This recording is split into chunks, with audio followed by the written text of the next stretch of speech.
Hello, everyone, and welcome to the final episode of the 2024 Hot Topics in Environmental Law Summer Lecture Series. I'm Christophe Courchaine, the Interim Director of the Environmental Law Center, the Director of the Environmental Advocacy Clinic, and an Associate Professor of Law here at Vermont Law and Graduate School. We're very pleased to and welcome to the final episode of the 2024 Hot Topics. Sorry about that, everyone. We're pleased to welcome you to the presentation today, of course.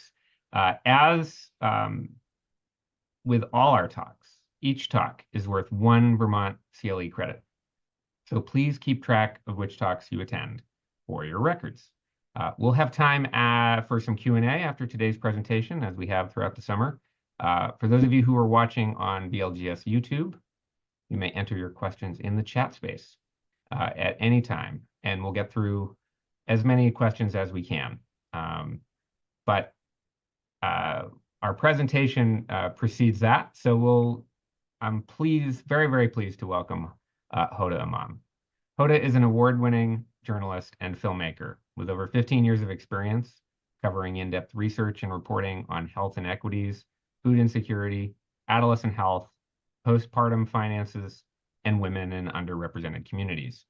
Recently, as a University of Southern California Center for Health Journalism Fellow, Hoda reported on the impacts of food insecurity with a focus on families who fall above the threshold for federal food aid, but still struggle to meet their family's nutritional needs. Her work has been published by the Vermont Public Health Magazine, Chicago Sun-Times, Reuters, CBS News, Bay City News, and The Guardian. She's currently a professor of visual journalism at the Mayborn School of Journalism at the University of North Texas. Hoda holds a master's degree in digital media from the Columbia Graduate School of Journalism.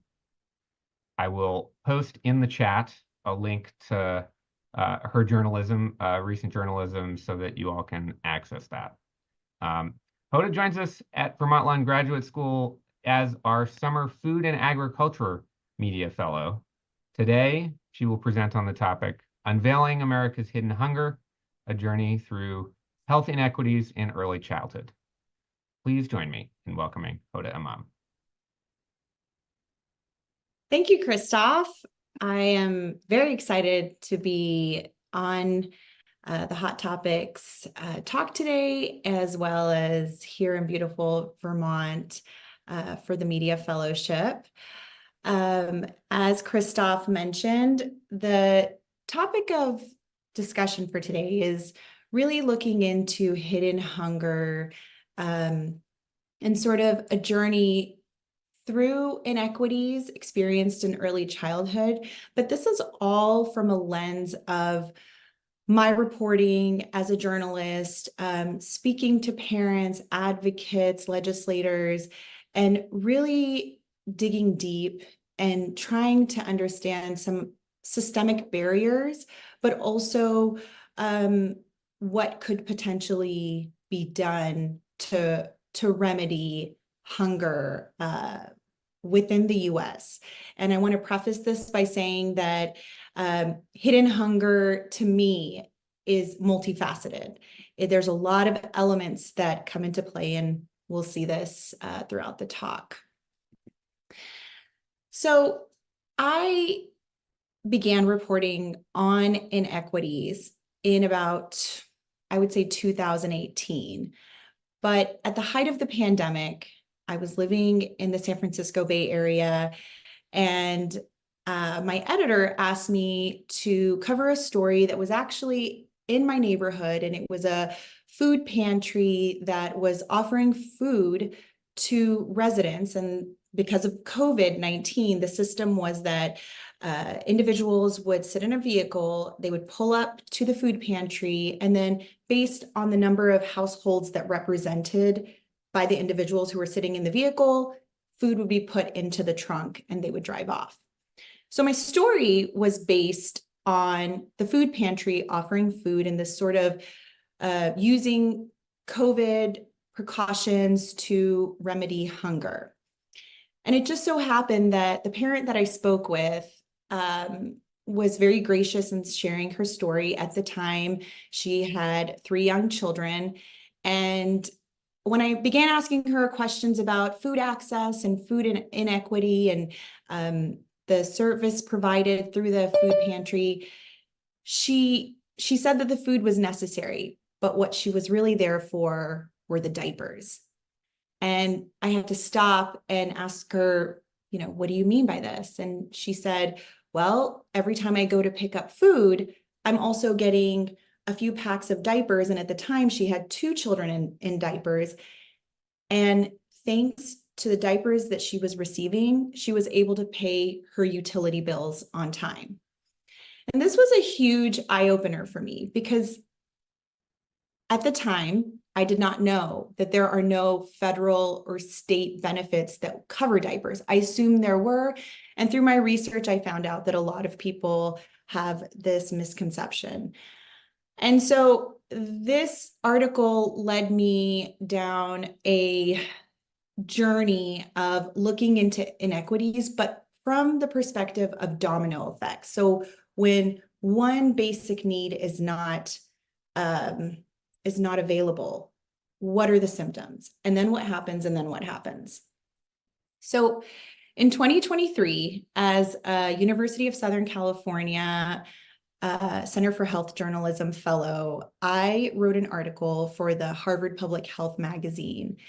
And when I went into the article, there were 3 things that I knew. I knew that families struggle with the price of diapers. On average, in the US, one family can spend thousands of dollars on diapers per year, and the average is said to be $1,000 per child per year is spent on diapers. And so you can imagine the amount of costs that parents have to pay. And then, of course, if they have more than one child in diapers, it just adds up. The other fact that I knew was that 50% of American families struggle to pay for diapers. And that statistic came from the National Diaper Bank Network. And they conduct surveys regularly based on their network of diaper banks across the US, but also they do a lot of grassroots work with communities to sort of understand the underlying effects of diaper need and how to remedy it. And then the third aspect was when a parent does not have access to clean diapers for their child, the child and the parent face health risks. The ramifications are very deep. And I received this type of data from private hospitals in the US that were conducting research when a mother is delivering at a hospital. So maybe the day after or the day they're being discharged, they would visit the mother and provide them with sort of a questionnaire on whether they have access to mental health resources, to access to clean diapers. Is there a support system waiting at home for them? And through this research, they found this sort of shocking data that it's not just parents who suffer, and it's not just children who suffer, it's the whole sort of family unit. So as I went on this journey of covering this story, and I had these 3 sort of research topics, I knew that I had these in hand. I began speaking to families. Now, I am based in the Dallas area, and I wanted to focus my research and the article on primarily the state of California, but also nationally. And the reason for that was that I had spent a decade living in California, and so I had a lot of sources there. But also the data coming out of California was impressive because there are diaper banks all along the state. And for me, what was really surprising was that the diaper distribution centers, not diaper banks, diaper distribution centers, and I'll get to why those are very different. There are diaper distribution centers all along the state, but what is important is that a lot of these distribution centers are embedded heavily within communities that may not have access to a supermarket And so they're located strategically to help the hyperlocal and local community. And so what I found was that low-income families tended to spend a majority of their income on basic needs. Now, this was important, but it became even more important as I found out that more and more states were removing the tax that parents would pay on diapers. And as I was making phone calls and speaking to advocates in different states, they kept bringing up the fact that, this state or that state is removing the tax or has already removed the tax. And to be honest, as a reporter, I didn't really understand why that was so important, because the way I thought was that if a family has a hard time spending $10 on a pack of diapers, saving the tax it's just going to be a drop in the bucket. But then when I saw the statistics that low-income families tend to spend most of their money on basic needs, the light bulb went off, and I understood better that removing the tax is one step closer to raising awareness. And so what I also found through the reporting for the Harvard Public Health article was that this narrative of parents having to choose, if you remember the original article in the pandemic, the mom received diapers so she could pay her utility bills. But this narrative of choosing which basic need is more important was a juggle that many parents were doing. If they had to pay for more food items one day, it was less of another need on another day. And then going to the health conditions. So when a baby is left and a child is left too long in a diaper, there are ramifications. They risk skin irritations, urinary tract infections, and sleep disruptions. And so it weighs heavily on parents. When parents are constantly worried about providing a necessity, and then also seeing that their child is not able to live the life that they imagined, the emotional and mental toll is significant, and there's data to back that up. So through my reporting process, I looked at various states. As I mentioned, I looked at California for a bulk of it, but I also wanted to compare states. And I looked at the state of Tennessee, where there was an individual who realized that in a community that is predominantly Arab speaking, there is a lack of diapers. And so she organized to have individuals meet her in a specific parking lot and provide diapers on a specific day of the week. And I looked at Connecticut, and in Texas, where I was based, I visited a diaper distribution center in South Dallas.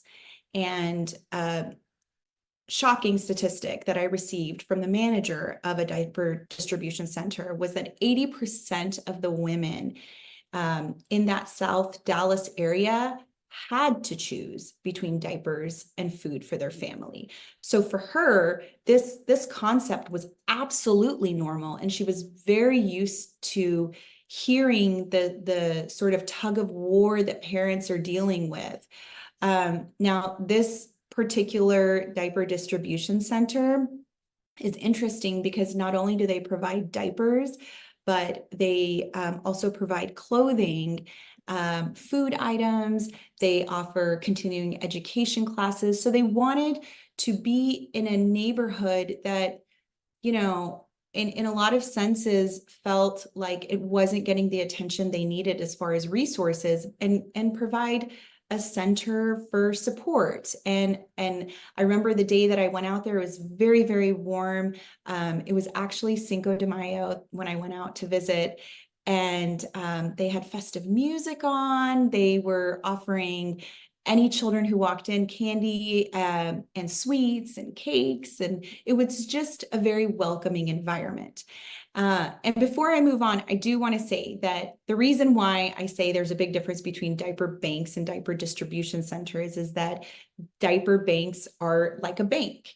Usually there are a couple in a state. I believe in the state of Texas, there's 2 or 3. Don't quote me on that.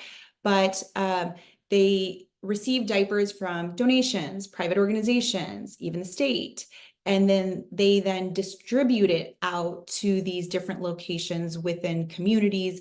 Sometimes it's a community center, sometimes it's a church, sometimes it's a parking lot. It's sort of where they can reach the community that's in need. But going back to South Dallas, I want to play an audio clip from Nyla Hickman. She is the manager of Viola's House. And her mother began the organization, and it was based on wanting to give back to her community. And I'll let you see what she had to say. It is a major domino effect. When mom has to focus on transportation, kids' uniforms, and the bare necessities of diapers, she's not worried about, am I healthy? Am I going to be around long enough to take care of my kids? Some of these mothers haven't seen a doctor in years. And so now we just partnered up with the clinic. We are opening a clinic right next door to our benefit boutique. So this article, which was essentially a window into poverty, led me on this journey of looking into different windows of poverty that we might not see. And I did about 2 months of research on background, but then I wanted to be on the ground as much as I could to speak to individuals, to interview them, and to really understand what the communities look like. So I traveled to California, to Southern California specifically, for about a week, and I just drove down the coast. I went to diaper distribution centers that had maybe 40 visitors and clients on a daily basis, to ones that might have hundreds. And I wanted to visit the diaper distribution centers to speak with parents to really understand the impact of diaper need and get their firsthand stories. But as you can imagine, this is a sensitive topic, and I faced a lot of reluctance, understandably, from parents who didn't want to be interviewed. They didn't want to share the struggles that they're having, providing for their family. And they were scared of maybe a backlash or being judged. And so it required a lot of speaking to a lot of individuals and just explaining what I was doing. This is a report I'm doing. I'm hoping to shed some light on diaper need. And I spoke with a lot of parents who wanted to offer background or be off the record, but and that provided a huge amount of insight when it came to what diaper need looks like in the US. But it was hard getting parents on the record. And then I also faced the challenge of some parents were available and wanted to talk, or they wanted to talk, but they weren't available because, many of the individuals, they may not be working 9 to 5 hours. They may be working throughout the night, graveyard shift. And so they're resting throughout the day. And there was one parent who said, if you want to talk to me, you have to come to my house. And I gladly went to her house, and we sat down in her kitchen and had a pleasant conversation about the challenges that she was facing, providing diapers for her special needs child. This type of reporting is also very emotional. I'm a mother. And so sitting with another mother and hearing their challenges, I sat with mothers and I cried.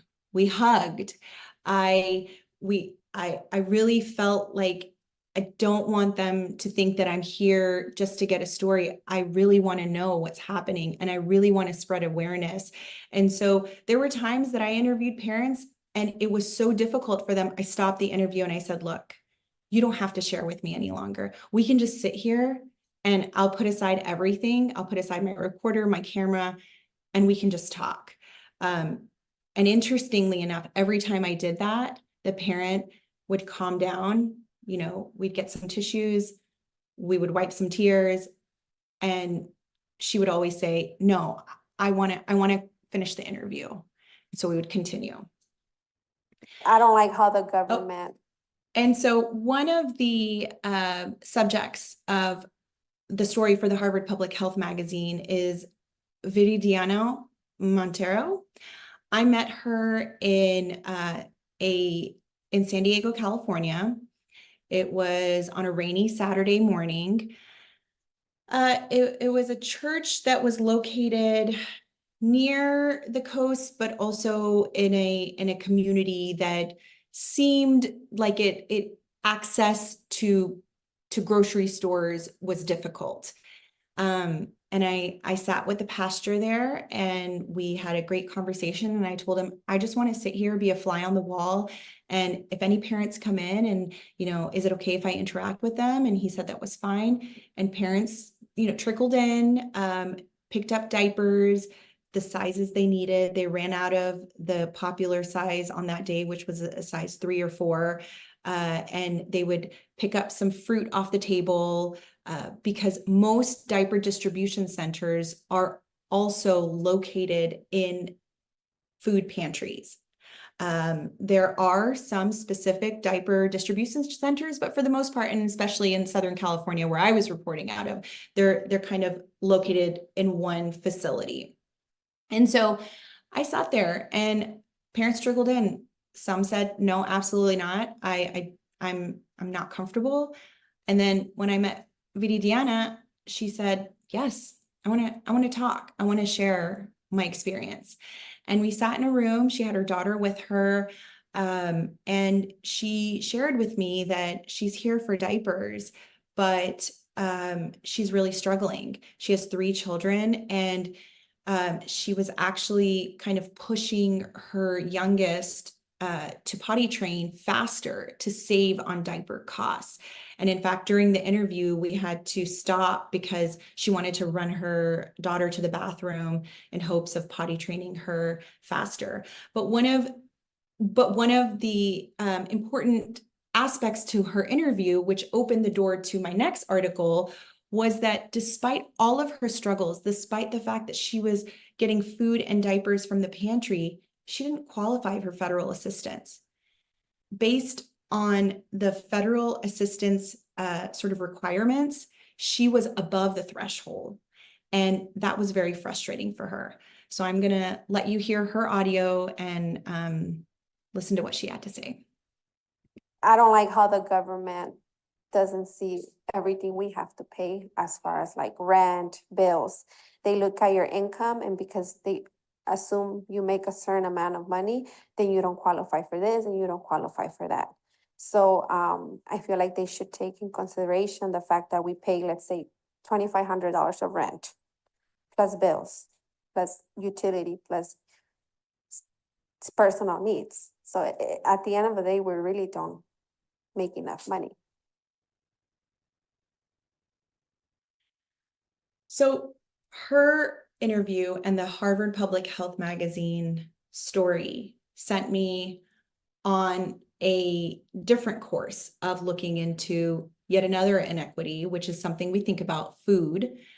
But from the lens of what Viridiana said, that she is struggling and yet she doesn't qualify.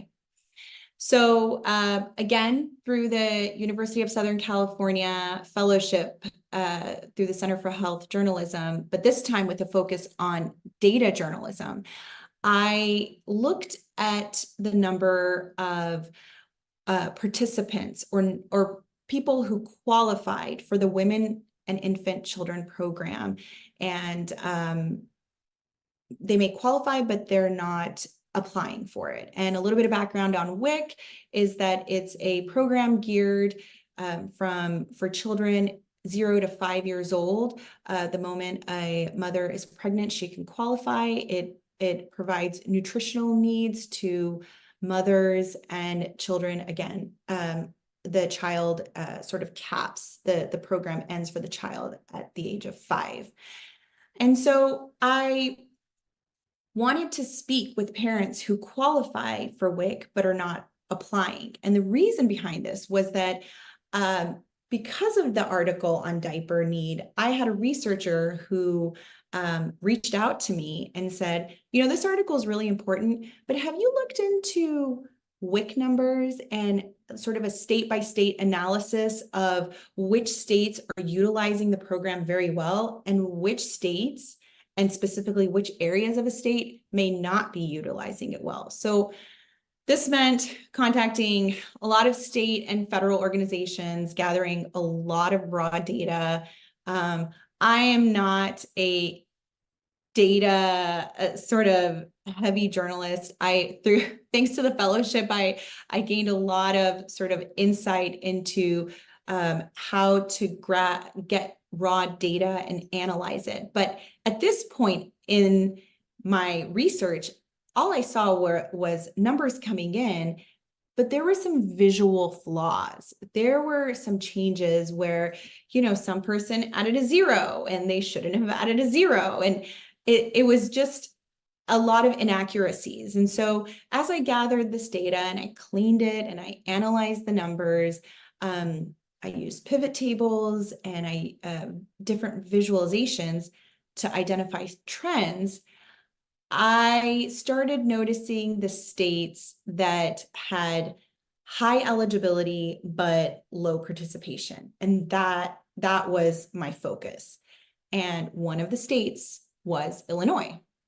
And I say was because I published this article in March of this year, and I have not looked at the data in recent months to see if that has changed at all. But what I wanted to do was focus on the state of Illinois and look at food pantries and gather stories from clients and sort of understand the intersection of need versus having access to a program that you're not utilizing. And for me, there was a big why. Why is there a program that people are eligible for, but they're not but they're not applying to? And I did a lot of background research, and like I said, data, packed my bags, and I went to Chicago specifically for a week because based on the visualizations and sort of the maps, Chicago is is populated more, in the state. And so the density of the population coupled with household income led me to focus on Chicago specifically, but also some of the greater area. And my idea was that I'm going to go to food pantries and I'm going to speak to as many people as I can. I will wait in line with them, meet them where they are in order to understand this big why of why there is the need. When I got to Chicago, I was shocked by the amount of data that was coming out of the food pantries as far as the increased need. And I was seeing the lines that were wrapped around the corner in many cases. And it was shocking to me. And in one of the food pantries, I just happened to meet Adjoa Sarkodie. She became the subject of my article for the Chicago Sun-Times. She was waiting in line. She had a face mask on, and it was a cold December day. She was standing just under the train tracks, and so it was very loud. She was about 10 people away from walking inside to the food pantry, and that mattered because inside the food pantry, there were seats and it was warm. So I asked her, I told her a little bit of my reporting, and is it okay if I just wait in line with you and we talk? because I would never ask anybody to get out of line. I didn't want them to lose their spot. And she smiled and she said, sure. So we stood in line, we began kind of moving through, and she told me that the struggle of not providing food or not being able to provide food for her two sons, and she was also caring for her elderly mother, it had taken a huge toll on her. And places like the food pantry that we were at had provided a support system.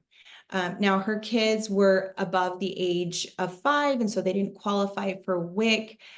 She did have access to SNAP, but she just needed to provide more for them. And so as we moved through the line, she gave me the interview that I'll play right now. You can hear a little bit about her voice. You can hear a little bit about her sort of experience, but also you can also hear the emotion in her voice. And again, what a difficult topic this is for people to understandably talk about. Well, a lot of people don't know how your kids look. When they want something and you can't give it to them, food. They tell you that they want this kind of food and you don't have money to give it to them.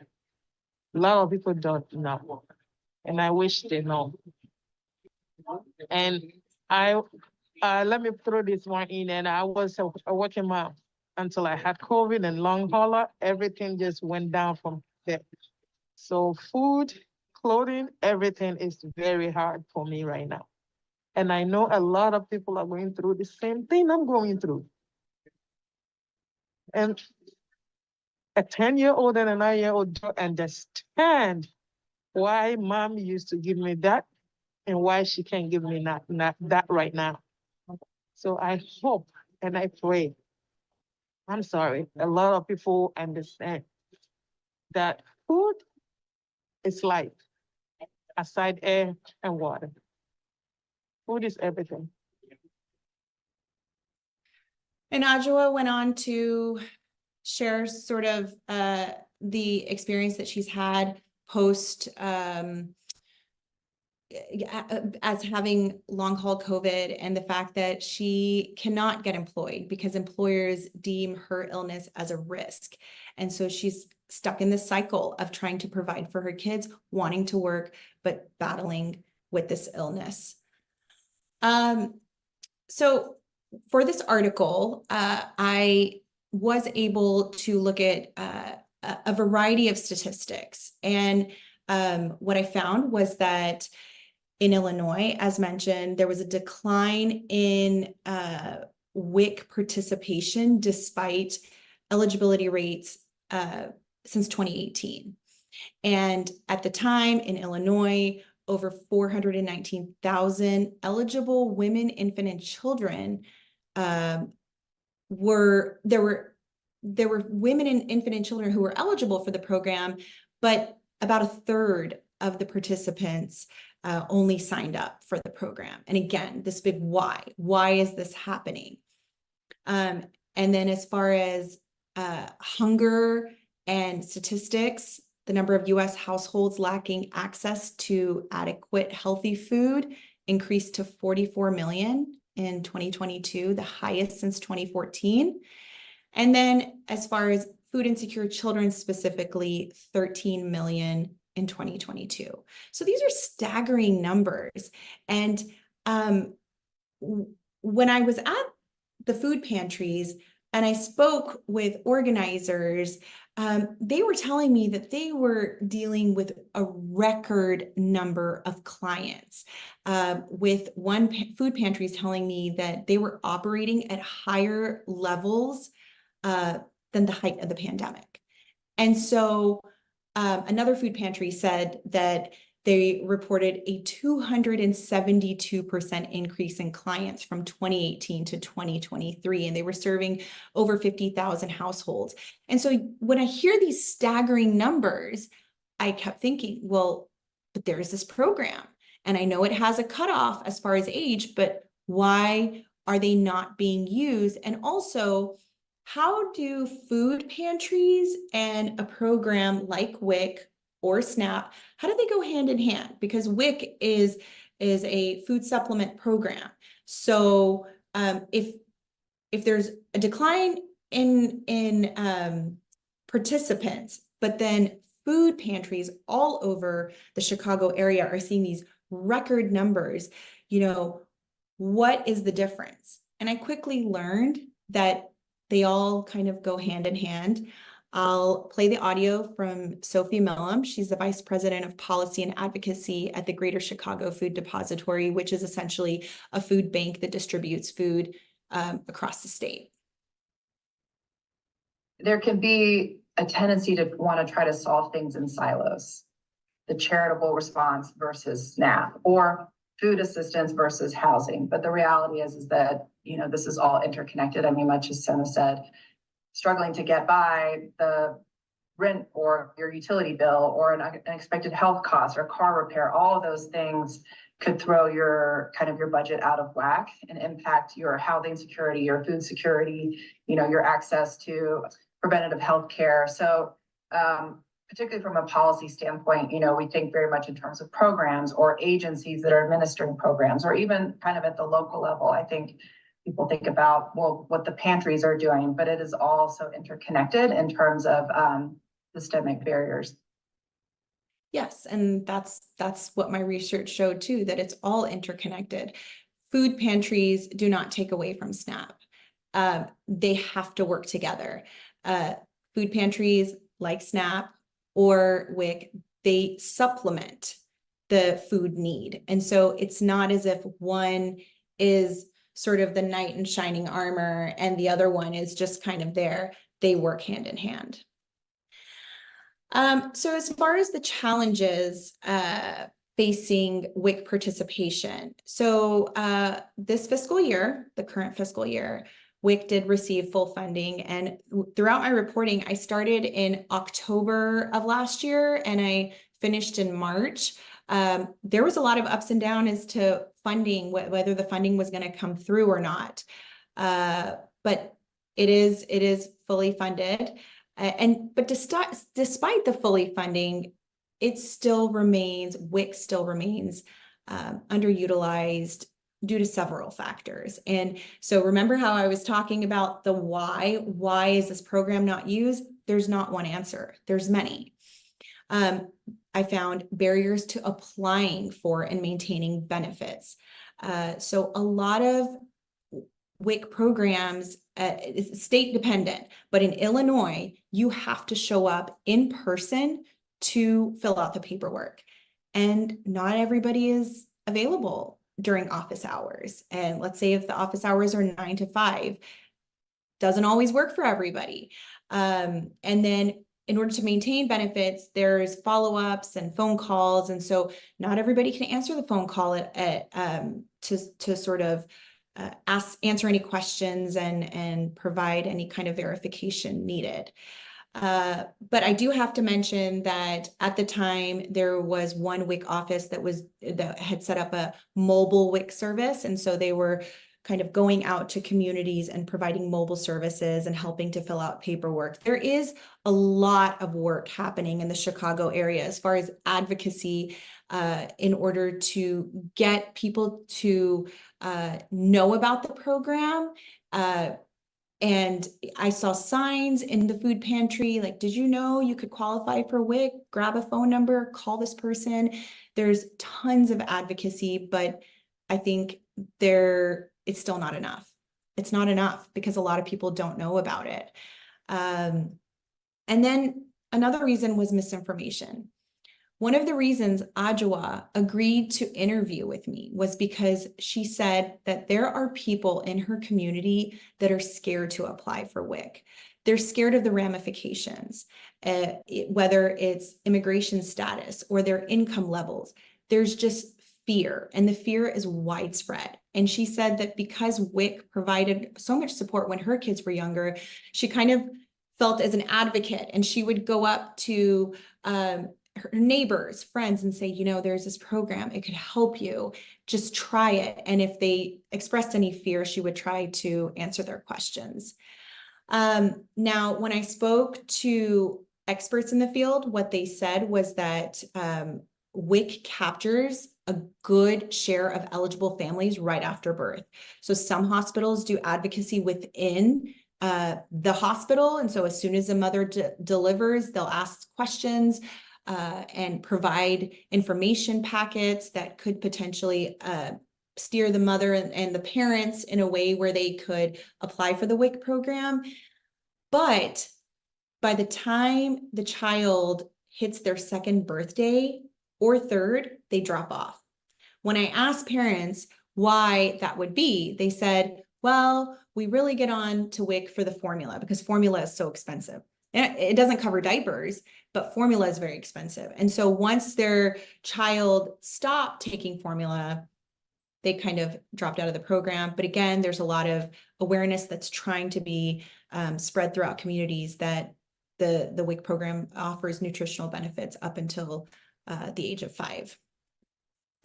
So in conclusion, out of those 2 specific articles that I discussed, what I found was that lack of awareness is the major challenge. It is. People don't know that diaper distribution centers exist. People don't know that you can donate to diaper distribution centers. There's a lot of misinformation and challenges when it comes to even accessing a food pantry. You know, one of the barriers to access that gets taken away when you go to a food pantry is that in most cases, they just want to know first name, last name, and a phone number. That's it. There's no paperwork. It's just kind of an honor system. And this isn't for all food pantries, but for many that I spoke to. And then also, I want to leave you with the fact that inequity is multifaceted. So when I tell people that I cover diaper need, it's sort of like, oh, but aren't there other things that are more important? But here's the thing, it's a domino effect. If a parent doesn't have access to enough diapers to send their child to daycare, they are not going to go to work. If they don't go to work, they won't be able to provide. And then if they can't provide, that means not being able to provide food. And the list goes on. Something else that I came across, and you heard this in Viridiana's first audio, was the importance of really looking at household income from the lens of inflation, from the lens of the cost of living. So I call it the invisible gap, and that's the families that fall below the threshold of federal assistance, but are still very much struggling, and they're not part of the middle class. They're just kind of hovering in the middle, and there are not a lot of services that can help individuals who sort of fall into that category. And then, of course, importance of outreach and support systems. As mentioned, diaper distribution centers are more than just offering diapers. Whether it's a small church in San Diego, the pasture offers any type of counseling that individual asks for. If it's in South Dallas, you can pick up clothing, you can take continuing education center classes. If it's in Tennessee, if it's a predominantly Arabic community, they provide English classes. So it's a lot of being able to get out into the community and spread awareness. And then, partnerships with organizations and community-based sort of grassroots organizations that are doing incredible work when it comes to spreading awareness and just connecting with them. I think for me, outside of the journalism realm, I have started reaching out to different NGOs and saying, hey, can I help? I looked up the food pantry in my area to volunteer. I mean, there's so much that can be done on an individual basis. And then hopefully the impacts go higher than that into the federal and state level. So that's all I have for now. To my next report, but I'm open for any questions or comments. Thank you, Hoda. A really compelling story here of inequity And I'll remind our our viewers, that they can enter any comments or questions they have in the chat on the right-hand side of the page, and we'll get to as many as we can. I have a few things that have come up with some of our colleagues in the Environmental Law Center as well, sort of questions to consider or think through with you after this sort of shining a major light on this problem, and how it's multifaceted and sort of has its connections to food insecurity. One sort of adjacent development to your reporting seems to be that there was this brief period in the aftermath of the pandemic where the child tax credit was refundable and people were getting checks, and the statistics suggested that child poverty had been massively reduced by that sort of infusion of not a lot of money, but enough money that maybe helps with some of these needs that you're talking about in terms of being able to afford the diaper bill. So I wonder if you had sort of thoughts about that overarching policy mechanism that seems to be something that a lot of analysts that I have been following seems to recommend going back to that. I know it's a discussion in Congress right now. Oh yeah, if you look at the data, a lot of the programs, WIC and SNAP, were more utilized during the pandemic. And I think, I mean, I haven't done specific research on this, but I just think it was a period where when you have a little bit more support that comes in financially, it opens the doors to other prospective opportunities where you could remedy sort of very challenging situations in your life. So whether it's utilizing WIC or SNAP, I think it opened the door for a lot of people. But when the funding got cut, it's very much like what I hear from individuals who are on SNAP, and what it is if we get a job tomorrow, give us some grace period. Give us like 3 months to sort of get back on our feet and then cut it off. And I heard this time and time again, with WIC, at least there is this age limit. But when it comes to SNAP, I mean, with WIC, there's also income restrictions as well. But with SNAP, it was just give us some time to get back on our feet. And I think that goes back to what happened during the pandemic with child credits, like a little bit more grace period is what we needed.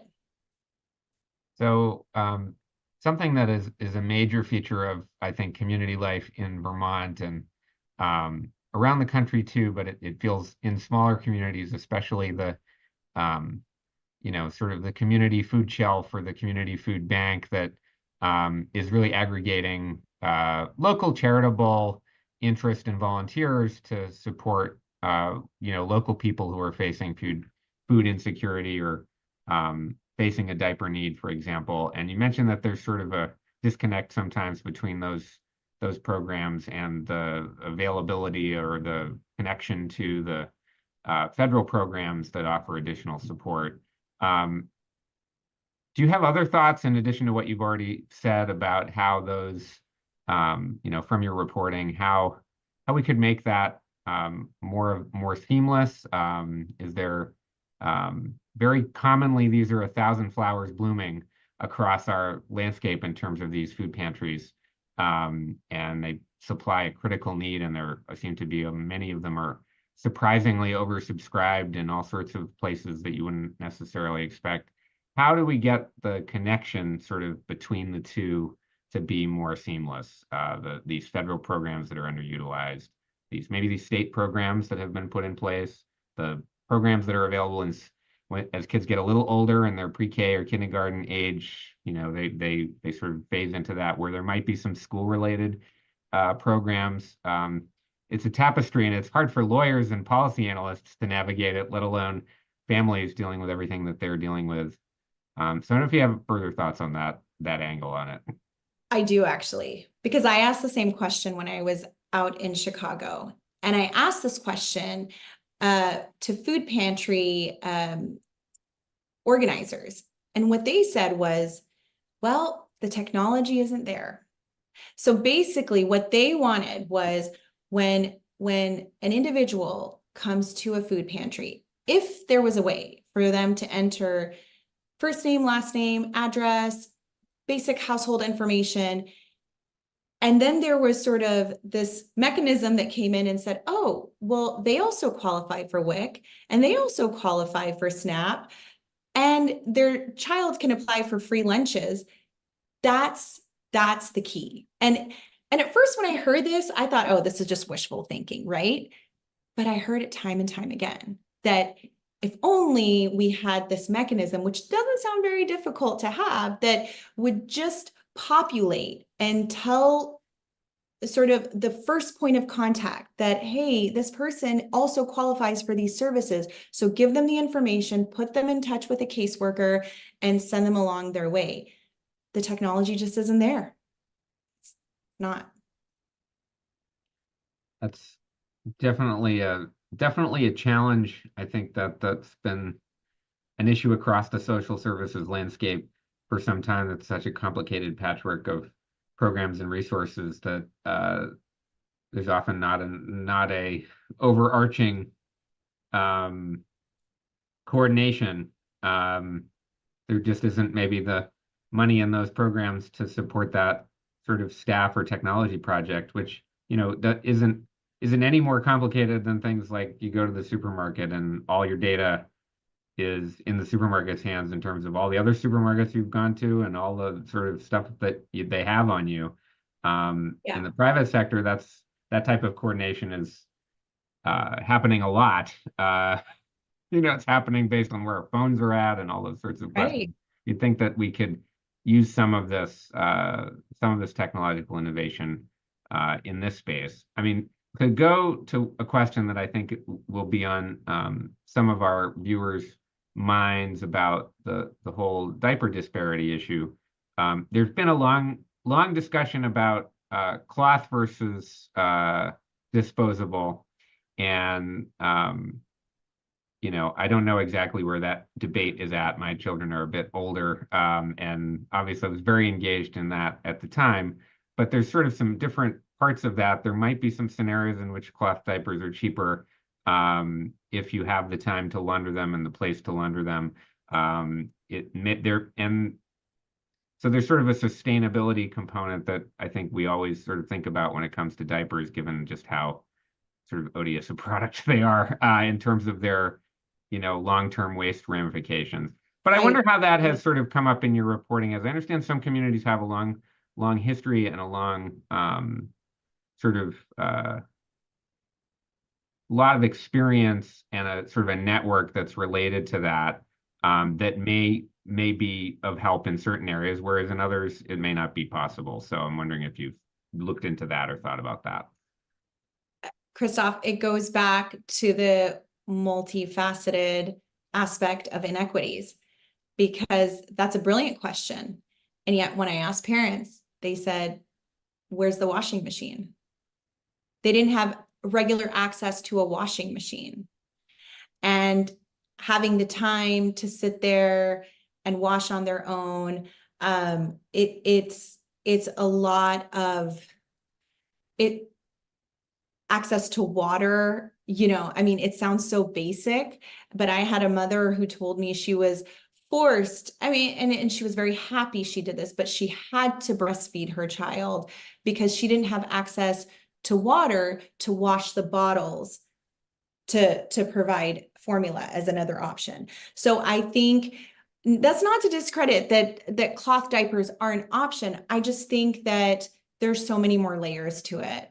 I tried to reach out to diaper manufacturers to ask, why has the price of diapers skyrocketed so much?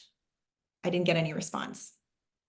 And so it's a question that I asked too, but I think going back to the debate between disposable versus cloth, it's just that a lot of families don't have regular access to being able to clean the cloth diapers. That's what I heard. And the services are, if they're available, are more expensive than too expensive. I mean, I think the other dimension of this will be very familiar to those of us who think about energy justice a lot. There is a question of, to save money, you need to spend money. And my observation from back in the day when I was dealing with this with my family, as well as more recently, is that if you've got the membership to Costco and an easy way to get there, you can buy the huge box of diapers at a wild discount versus stopping in the local corner store, which happens to have one brand of diapers, and that's what you can walk to, and it's literally 4 or 5 times the cost of that per diaper cost. So obviously these diaper distribution centers are seem like an important solution to take advantage of that. But there are folks with space, places to store these boxes, who can massively reduce their costs. And so you start thinking about how we can be smarter about this. And sometimes, even when we think about those bulk purchases, we think about that in the energy context where it is just a no-brainer economic decision to go with renewable energy or to install heat pumps, in various places in terms of your winter heating costs or your, it makes for a much better budget for a lower moderate income family. But there isn't the capital cost to install the technology in the first place. So you end up with this older model. It's more expensive. So I'm wondering if the bulk issue has sort of come up as, given the disparity in the costs. Absolutely. Absolutely. And that's why it goes back to the whole tax deductions, because, it's not unheard of. It's common for a parent to go to a convenience store and pay $3 for one diaper because they don't necessarily have access to a Costco, or the box of Costco diapers is, let's say, $30 or $40, $30 or $40 versus $2. I mean, it's not comparable, right? And so, and that's where the tax comes in, but it's so much of a deeper systemic issue than that, as far as access goes and necessities. I had parents who would ask me, why doesn't WIC cover diapers? It's meant to be for a child from 0 to 5. So why doesn't it? And I'm a reporter, I'm just hearing stories here, and I didn't have an answer, but it was a question that I also thought a lot about too. And as I mentioned, I couldn't get any diaper manufacturing companies to respond to me as far as cost and materials, and that materials bring up a good point, because when you go to a convenience store, and even if you pay $3 for the diaper, it's not the sensitive skin, biodegradable, high-end diaper. It's usually just no brand, no name, very low quality, at least what I saw. And I just want to add one more thing, that the next time you go to a drugstore, and I can't speak for Vermont. I didn't get a chance to look at it out here, but I've noticed this in California. I've noticed this in Texas, that when you walk in, notice where the diapers are located. Because a lot of times the diapers are located behind the counter or behind a glass case. And what does that tell you? That is a need. That's something that people need, but it's kind of locked away. So that's a whole other can of worms. We are running out of time. Maybe if you could give us 30 seconds on where your reporting is going next.